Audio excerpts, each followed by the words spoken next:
Hi, it's Kaisha with Growing Perspectives Career Consulting Company. I'm happy to have Miss Andrea Price here today, and she's our career spotlight for the month. And I'm going to ask Andrea to introduce herself first, and then I have a few questions for her about her career path and what she's interested in and how she chose the path that she's on today. All right. Hello, everyone. My name is Andrea Price, and thank you, Kaisha, for the invitation. I'm a native of Monticello, Arkansas, and I've lived here in Chesterfield, Virginia since 2017. And I'm excited to share a little bit about my career journey today with Kaisha. Awesome. So a couple of questions. I met you, I think you had finished one of your books, and you were probably the only author that I know personally in the Richmond area. So talk to us a little bit about your educational background and how did you get into writing? Okay. So I guess I'll start out. I've been a lifelong learner, I'll say that. Yes, I have formal education. I went to college. I got 2 master's degrees. But for me, learning started from my parents from the time I was a little bitty girl, teaching me how to read at 3-4 years old to now I read something every day. So like I said, I have a lot of formal education, but I think the informal education, me kind of seeking things on my own, reading every day, has kind of been my educational journey, kind of informally. But I do have a degree in exercise science from Texas Tech. I have a master's in sports studies from the United States Sports Academy, a master's of public service from the University of Arkansas Clinton School of Public Service, and I am currently working on an MBA. So I'm all about education, but I'm also about seeking what we want to know beyond the classroom also. That's awesome. So I heard 3 degrees. And working on your 4th. That's awesome. I mean, you don't hear that very often. So I can definitely see your love for education, your love for learning.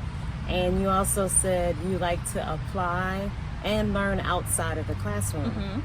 So I think that's a great opportunity for all of us. Just as you mentioned, the opportunity to learn all the time and in different situations.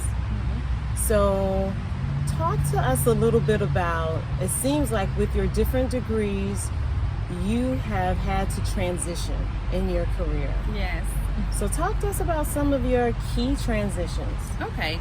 So I'm going to go back to the original question you asked too about being an author. So I've written all my life. I think I wrote my first book when I was 5, The Real Adventures of Alan Nella. Just writing a little book, and it's in my scrapbook at my parents' house. But I came to publish my first book in 2018. I wrote about 300 prayers in 1 month related to my work as a nonprofit consultant and a business consultant. And I made a list of 300 things I've encountered working with others in their businesses, in their communities. And I wrote a prayer for each one. I told my dad about it, and he said, "You should turn these prayers into a book." I said, "No, these are for me to pray whenever I need to pray them."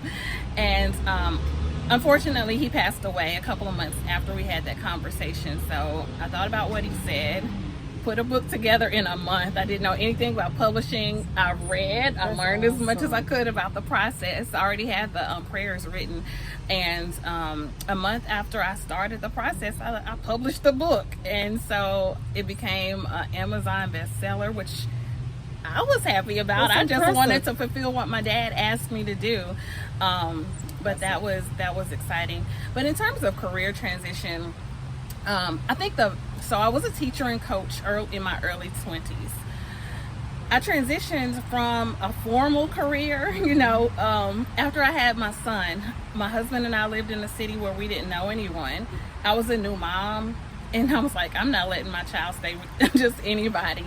So as a family, we decided I would stay home, but I was also still had my own aspirations, and I kept those close. And so I had my son. I completed the master's in sports science during that time, but I also said, I'm gonna launch a business.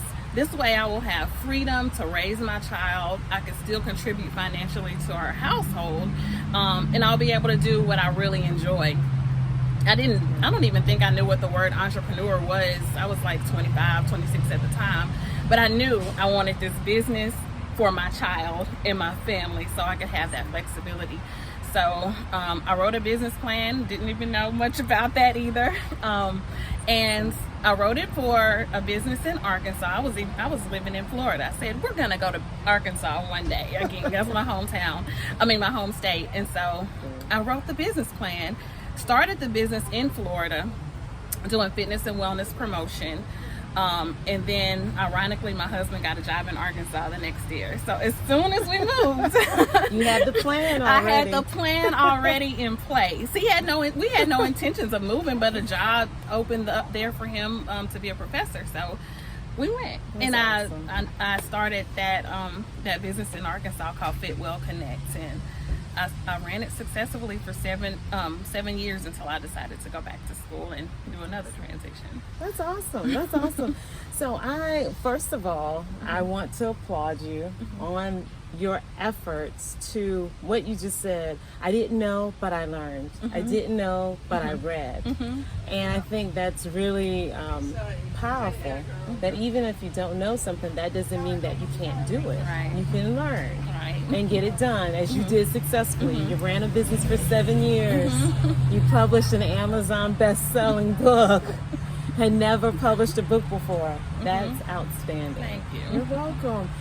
I wanted to ask you, I know you shared with us what drove you to start your business. You wanted that flexibility, that freedom for your family, your son.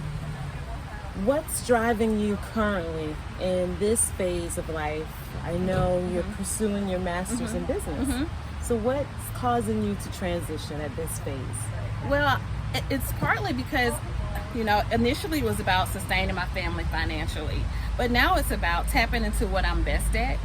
And through all of these years, I found that my greatest strength is creativity, whether it's, I made the skirt I have on today, or whether it's doing art, or whether it's starting business. It takes some thought and creativity. So for me, that's the greatest strength I think I have, is creativity. So a part of this MBA program is to combine my business background with a more formalized knowledge of business. I learned a lot just through grit and trial and error. But this program, it's an executive MBA, so it's 13 months. It's real quick. So it's teaching me a more formalized path in the business world, but also I'm doing a design program at the same time. So tapping into your other interests too. Yeah, so I'm really tapping into that creative side of me. It took me, a long time to discover that's what I'm good at, even though I've done creative stuff. So I'm tapping into my interest in design, and hopefully will apply it to this next business. That's awesome. That's awesome. Well, I think what you mentioned, I hear often with different professionals when they want to go to that next stage, really finding what they're really passionate about, what they're really interested in. And I hear that that's what you found in this next phase and transitioning. Yes. So I want to ask you, what advice would you give anyone who's considering, making a change? What would you say to them as they look at what they want to do next? Now, this is very cliche, but it's the truth. Believe in yourself. There is nothing greater than a sense of, I can do it.